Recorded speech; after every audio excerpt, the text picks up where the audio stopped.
Muitos profissionais, muitas pessoas questionam a questão do autista quando ele se comunica bem, quando ele não tem dificuldades no diálogo, e aí já taxam. Puxa, todo autista tem que estar ligado a uma dificuldade na comunicação. Verdade?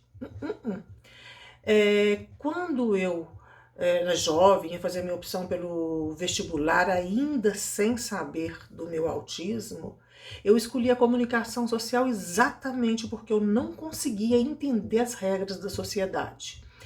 Eu ficava muito frustrada, porque parecia que eu falava grego, que ninguém me entendia. Eu era muito falante, falava até de uma maneira acelerada, eu falava muito rápido. Eu me lembro da minha família, né? Calma, calma, calma, vamos com calma, fala mais devagar. E eu ficava frustrada. Na escola, às vezes, eu queria externar uma opinião, queria fazer uma pergunta, e mais uma vez frustração. Parecia que eu não conseguia falar de uma maneira para que as pessoas me entendessem. Embora eu tivesse a plena consciência e acreditava mesmo que eu estava falando tudo, ó, certinho. E aí, com isso me acompanhando, né, na minha adolescência, me trouxe muito problemas com meus namorados, com as amizades que eu tentei fazer. Então eu resolvi, eu tinha feito ensino médio técnico em edificações, a minha área era de exatas, mas foi aí que, quando eu fui optar pelo curso no vestibular, que eu quis ser comunicadora. E esse mundo da comunicação mexeu comigo. É um mundo imenso, vasto, cheio de ferramentas, cheio de possibilidades. Até então, a gente imagina, ou eu imaginava, que a comunicação era linguagem. Falava legal, ok, ouvia legal, melhor ainda, né? Uma pessoa falando, outra ouvindo, ó, estava tudo acertado.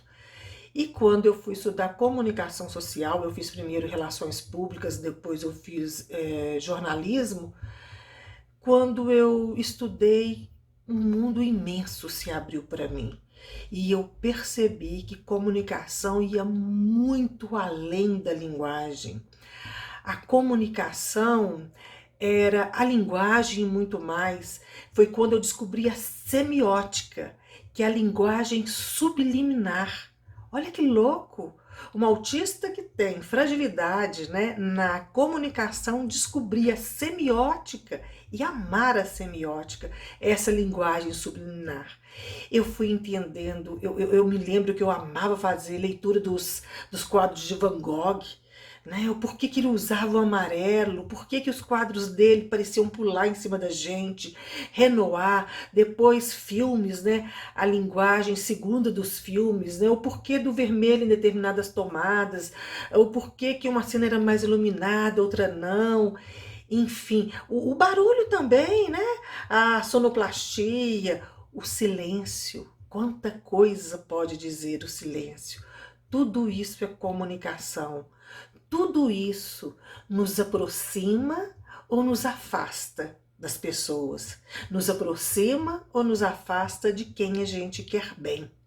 Então eu comecei a estudar essas ferramentas, comecei. Nunca fiz fono com esse objetivo, já fiz fono uma vez por causa de pregas vocais, nódulo, né?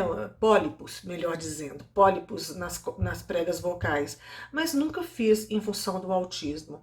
Mas na comunicação eu aprendi a falar e a respirar de uma maneira correta. Aprendi que no coloquial você fala algo e vai diminuindo na medida que você fala, mas que quando você está nessa interação, ou no rádio ou na televisão, você precisa falar mais ou menos na mesma tonalidade do início, né? No mesmo tom, no início, e no final da frase, então as pessoas perdem aquele finalzinho. Então eu comecei a usar isso no meu dia a dia. Eu aprendi a olhar no rosto das pessoas. Eu não conseguia elaborar e processar as minhas ideias se eu olhasse para o rosto da pessoa, porque era muita informação, às vezes eu não entendia quase nunca eu entendia a expressão da pessoa, e isso me deixava aflita. E aí eu aprendi técnicas para olhar nos olhos, técnicas para saber o que, que eu faria com minhas mãos, como que eu ficaria em pé sem me sentir desajeitada. E é sobre isso que a gente vai falar no próximo episódio, ok? Dica da comunicadora para você. Tchau, tchau!